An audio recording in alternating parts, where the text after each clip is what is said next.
Hello everyone and respected teachers. My name is Dipesh and today we discuss about Cauchy-Resid theorem. तो Cauchy-Resid theorem का statement है, if fz is analytic, यदि fz जो है analytic है, विश्लेषिक है, accept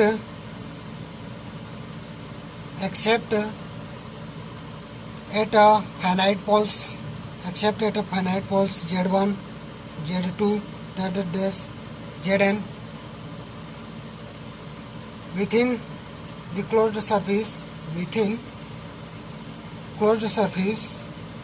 closed counter C, within closed counter C, where it's जहाँ इसके reside R1 R2 Rn हैं और ये सभी resides जो हैं कंटिन्यूअस होते हैं on closed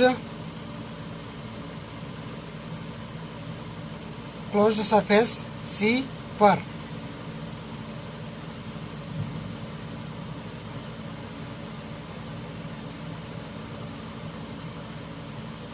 Then तब integration C fz dz is equal to 2 pi I R1 plus R2 Rn or 2 pi I is equal to sum of resides at poles within C. इसको जो है हम लोग प्रूव करेंगे. तो इसको प्रूफ देखते हैं. प्रूफ इसके लिए मानते हैं लेट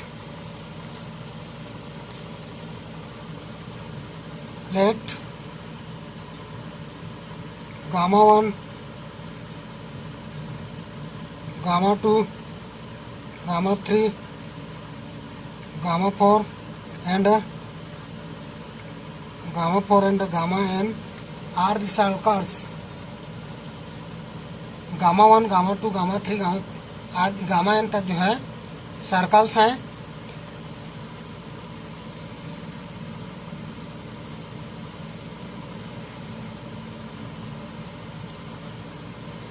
जिसकी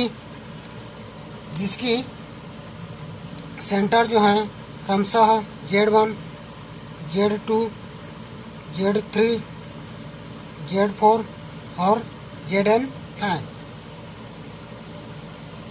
zn है और ये सभी एक closed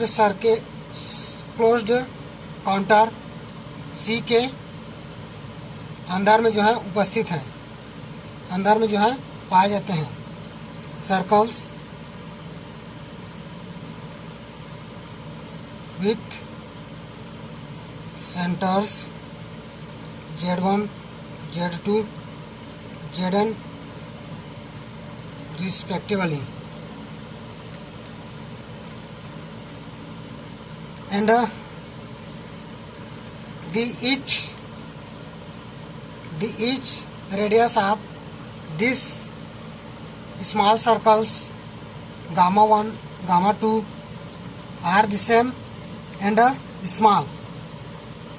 That means the radius rho is same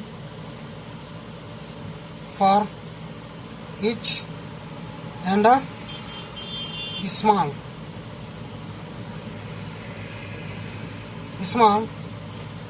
then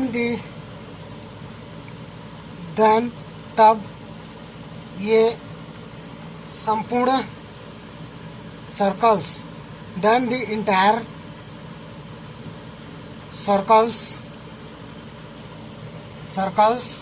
enclosed ये सभी जो हैं enclosed हैं within C के अंदर ये सभी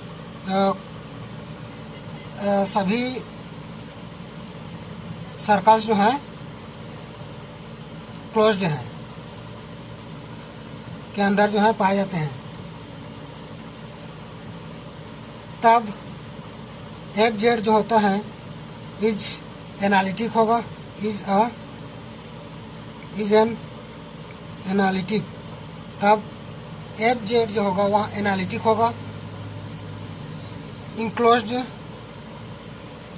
within C and this particular circles, this etch particular circles के अंदर जो है FZ जो है एनालिटिक होगा।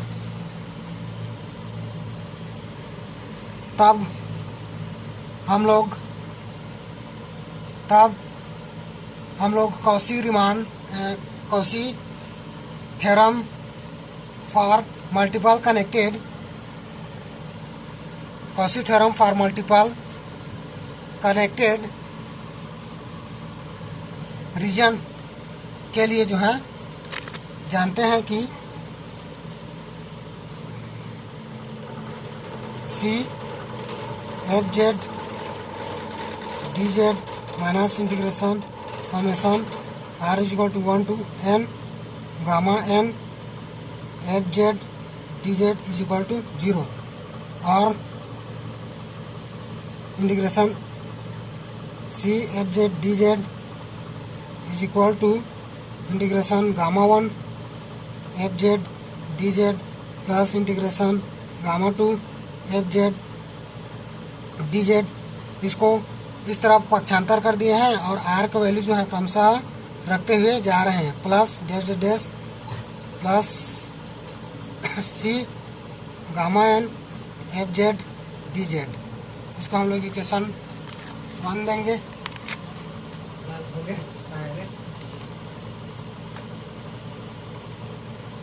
इक्वेशन 1 देंगे। Now the definition of residue के डिफिनेशन से हम जानते हैं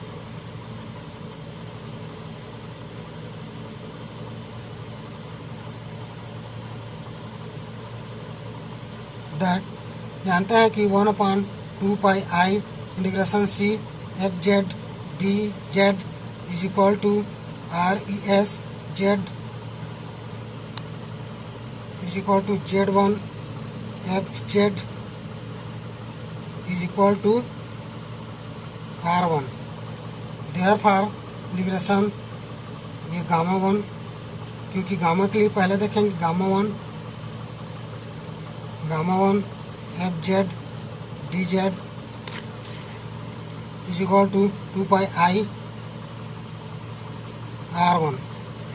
सिमिलर उसी प्रकार से gamma 2 FZ DZ is equal to 2 pi I R2 और इसी प्रकार आगे भी ETC। अब इन सभी के मान को जो है इक्वेशन नंबर 1 पे जो है रखेंगे, तब हेंस 1 एल्डेस, तब इक्वेशन 1 जो है इस प्रकार प्राप्त होगी। Integration C FZ DZ is equal to 2 pi I R1 plus R2 dash plus RN और sum of sides at all within C। और यही जो है अभीष्ट कॉची रिसाइड थ्योरम कहलाता है।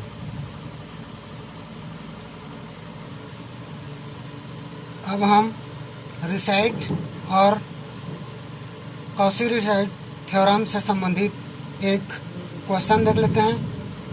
क्वेश्चन है evaluate the results of z³ upon z-1 to power 5 z-2 z-3 at the poles z is equal to 1 to 3 and also find the value of integration z to power cube upon z-1 to power 5 z-2 z-3 dz। तो इसको हल करने के लिए सबसे पहले मानते हैं let f z is equal to z³ upon z-1 to power 4 z-2 z-3 यहाँ z इज इक्वल टू 1 के लिए जो पोल है उसका आर्डर जो है 4 है। आर्डर जो है z इज इक्वल टू 1 के लिए जो पोल है उसका आर्डर जो है 4 है, और बाकी के लिए जैसे z इज इक्वल टू 2 और 3 के लिए जो है आर्डर 1 है, इसलिए यह सिंपल पोल है और 3 इज सिंपल पोल। तब z इज इक्वल टू 1 पोल के लिए रिसाइड ज्ञात करने के लिए हम रिसाइड इस तरह से ज्ञात करते हैं RES z is equal to 1 FZ is equal to coefficient of 1/t in 1/t to power 4 1 plus t cube upon t-1 t-2 by since z-1 is equal to t जो है पुट करने पर z-1 is equal to 2t put करने पर यहाँ से t का घात 4 हो जाएगा, जिसको जो है बाहर निकाला गया है, लिया गया है। और इसी प्रकार जब यहाँ से और यहाँ से z is equal to 1 plus t हो जाएगा, और यहाँ पर मान रखेंगे तो 1 plus t to power cube upon t-1 t-2 प्राप्त हो जाएगा। अब आगे है कोफिशिएंट ऑफ 1/t इन 1/, यहाँ पर हम लोग यहाँ से 2 को जो है कॉमन ले लेंगे, तो ये बन जाएगा 1 प्लस टी का पावर 3। इसको जो है हम लोग ऊपर साइड ले जाएंगे, तो ये हो जाएगा 1 माइनस टी पावर -1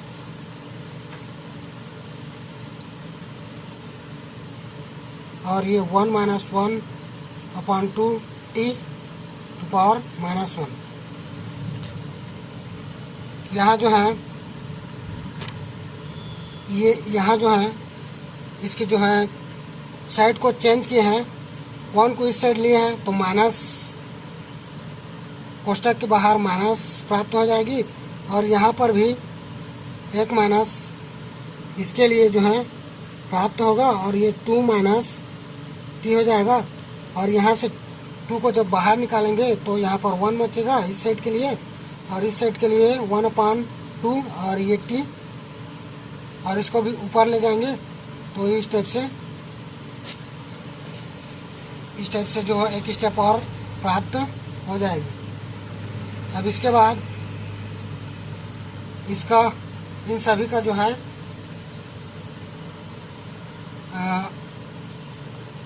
द्विपद प्रसार विधि से जो है प्रसारित करेंगे तो हमें मिलेगा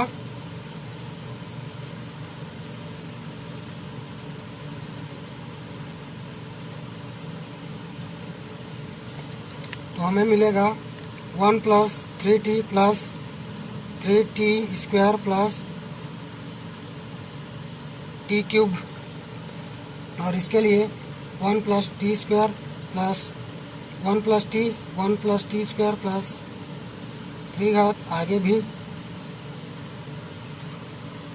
ये इतना ही रहेगा और इसके लिए आगे ये बढ़ता जाएगा। और इसके लिए 1 plus 1/2t plus 1/4t plus 1/8t cube. अब यहाँ से जो है मल्टीप्लाई करेंगे तो मिल जाएगा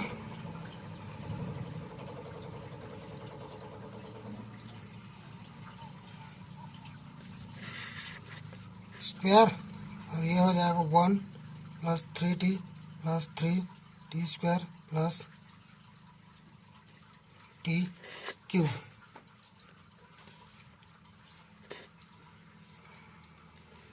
ये मिल जाएगा -1 इसके साथ गुणा होगा तो 1 बचेगा, 1 इसके साथ होगा, 1 सभी के साथ होगा।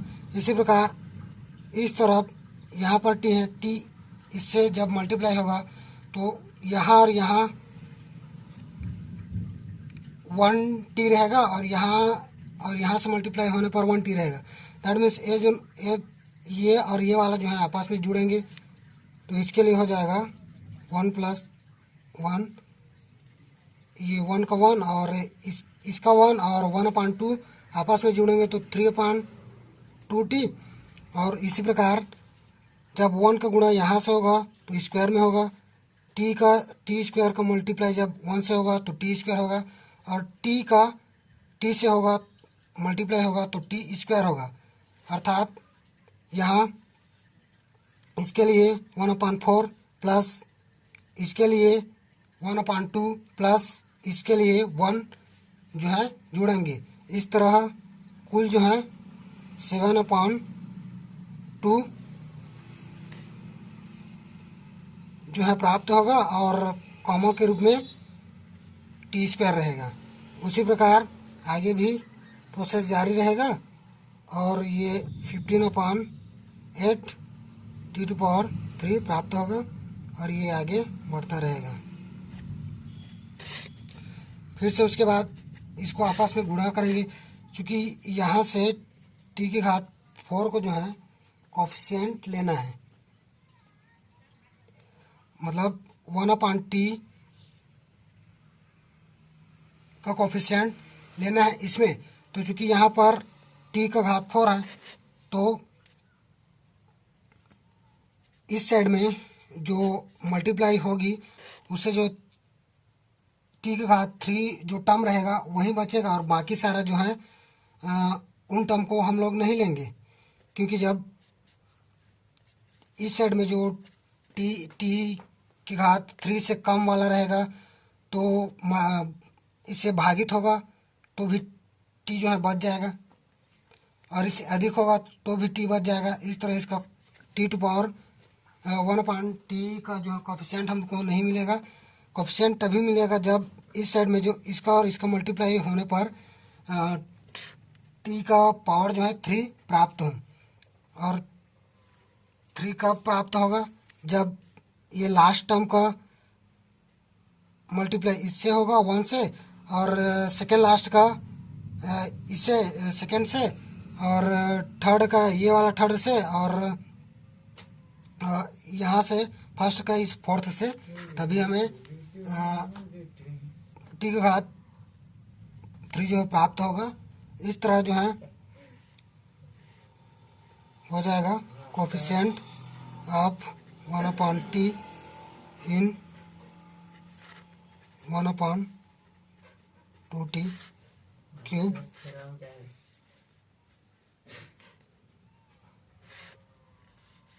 वन प्लस 8/2 9/2 3 का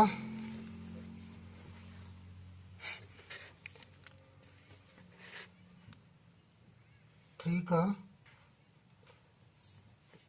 ये वाला 3 का इससे और इस वाला 3 का इससे, प्लस 21/2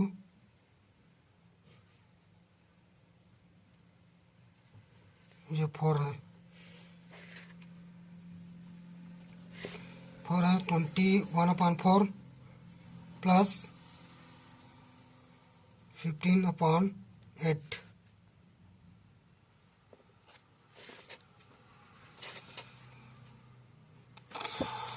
अब फिर मिल जाएगा इसका 1/2, कोफिशिएंट ले लेने पर 1 + 9 t² t³ t³ t³, 9 2 + 21 4 + 15/8, ये हो जाएगा 101/16। इस तरह हमें पहला रिसाइड जो है R1 प्राप्त हो गया। दूसरा रिसाइड के लिए हम लोग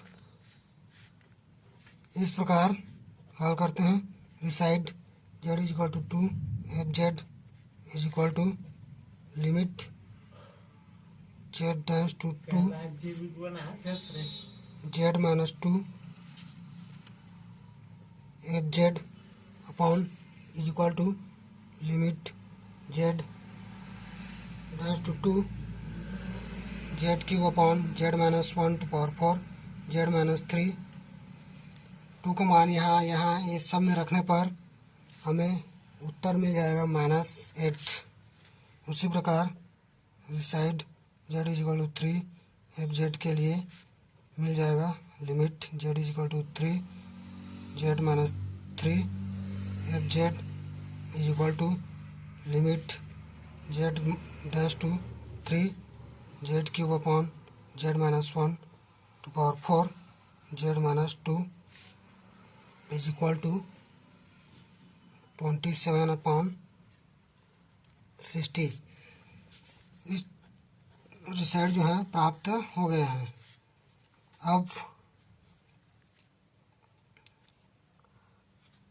अब Cauchy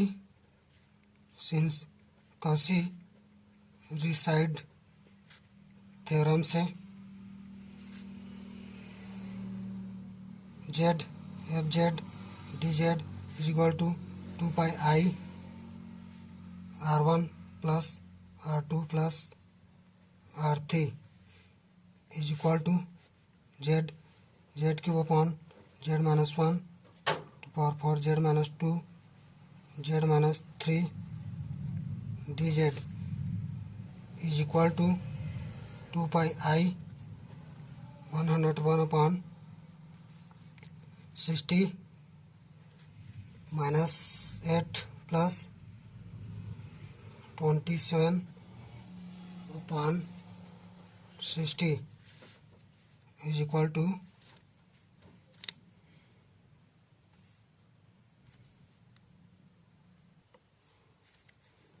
2πi 7, that is 14πi.